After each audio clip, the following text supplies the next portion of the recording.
Pernah kepikiran nggak sih, dalam sejarah sebuah negara besar, ada tokoh-tokoh kunci yang kayak hilang gitu aja?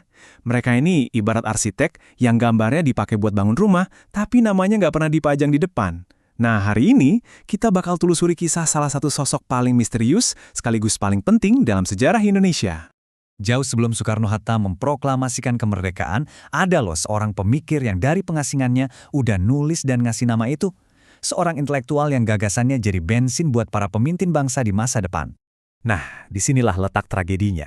Orang yang ngasih nama dan visi buat sebuah negara, ujung-ujungnya meninggal bukan di tangan penjajah, tapi di tangan tentara dari republik yang dia impikan. Ini adalah sebuah paradoks yang aneh banget, dan kita akan coba bongkar ceritanya. Oke, untuk ngerti kenapa akhir hidupnya begitu tragis, kita harus mundur jauh ke belakang. Gimana caranya seorang anak desa yang alim bisa berubah jadi seorang revolusioner kelas dunia? Perjalanannya ini transformasinya total banget. Dari seorang anak yang jago ngaji, dia jadi pemuda yang doyan baca karya-karya Karl Marx. Ironisnya kan, pendidikan di Belanda yang dibiayain sama desanya malah ngebawa dia ke jalan pemberontakan. Pas balik, dia ngeliat tanah airnya dengan kacamata yang beda dan hatinya panas ngeliat ketidakadilan. Setelah diasingkan dari tanah airnya pada tahun 1922, hidupnya masuk ke babak baru yang gila-gilaan. Dia nggak jadi korban yang pasrah, tapi malah jadi pemain utama di panggung revolusi dunia, seorang buronan yang dicari-cari sama negara-negara kolonial terbesar. Dan dia bukan kaleng-kaleng loh, sampai di Moskow, pusatnya komunisme dunia, dia bukan cuma jadi pengikut.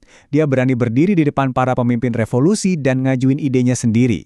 Bahwa pan-islamisme dan komunisme itu bisa jadi teman seperjuangan buat ngelawan imperialisme. Gagasan yang super berani dan orisinal banget buat zaman itu. Dari Kanton di Tiongkok, dia nulis sebuah buku yang bakal jadi legasi terbesarnya. 16 tahun sebelum Perang Pasifik pecah, dia udah ngeramalin itu dan ngelihatnya sebagai kesempatan buat merdeka. Buku ini diselundupin ke Hindia Belanda dan dibaca diam-diam sama para pemuda pergerakan, termasuk Soekarno dan Hatta. Di sini kelihatan banget kalau dia itu bukan cuma idealis yang nekat, tapi juga ahli strategi yang jago. Waktu pimpinan PKI di dalam negeri mau mulai pemberontakan tahun 1926, Tan Malaka nentang habis-habisan. Dia tahu banget kekuatannya belum cukup, rakyat belum siap, dan bener aja, pemberontakan itu gagal total. 20 lebih, coba bayangin, hidupnya itu udah kayak film agen rahasia. Pindah-pindah negara, ganti-ganti identitas, selalu selangkah di depan orang-orang yang ngejar dia. Ini ngegambarin betapa bahayanya hidup dia selama 2 dekade di pengasingan. Setelah 20 tahun keliling dunia, akhirnya dia berhasil balik lagi ke Indonesia di tahun 1942, pas Jepang datang. Tapi pulangnya ini bukan disambut kayak pahlawan, justru ini jadi awal dari konflik terakhir dalam hidupnya. Sambil nyamar jadi juru tulis di tambang batu bara, coba bayangin, dia nulis karya masterpiece-nya, Madilog.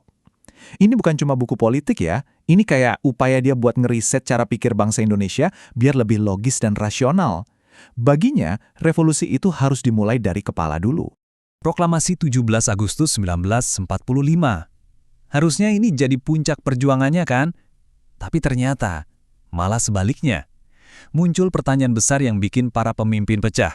Merdeka udah, terus gimana cara mempertahankannya? Nah, disinilah pecahnya. Ada 2 kubu, 2 jalan yang beda banget. Di satu sisi, ada Tan Malaka dengan visinya merdeka 100%. Pokoknya nggak ada tawar-menawar, nggak ada negosiasi sama Belanda. Di sisi lain, ada pemerintah pimpinan Soekarno, Hatta, dan Syahrir yang milih jalur diplomasi, jalur yang lebih pragmatis. 2 visi yang, nggak akan pernah bisa ketemu. Kutipan ini nih ngerangkum semuanya. Bagi dia ini soal prinsip, hitam putih. Kamu nggak nego sama maling, kamu usir malingnya. Sikap kerasnya ini yang bikin dia populer banget di kalangan para pejuang di lapangan, tapi sekaligus jadi ancaman serius di mata para politisi di Jakarta. Dan disinilah kita masuk ke bagian paling kelam dari ceritanya. Ironis banget, arsitek republik ini justru dihancurkan oleh rumah yang dia rancang sendiri. Tragedi ini nggak terjadi tiba-tiba, ada prosesnya. Pertama, gerakannya Persatuan Perjuangan jadi gede banget, saking besarnya pemerintah jadi takut.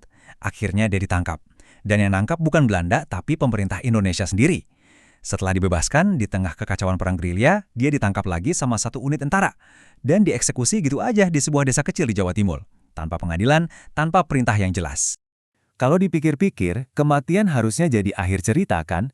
Tapi buatan Malaka, Ini justru awal dari legendanya yang rumit dan penuh kontroversi. Lihat deh nasibnya setelah meninggal. Bener-bener paradoks. Dia dieksekusi sebagai musuh negara. Beberapa tahun kemudian diangkat jadi pahlawan nasional sama Presiden Soekarno. Terus namanya dihapus dari sejarah selama puluhan tahun.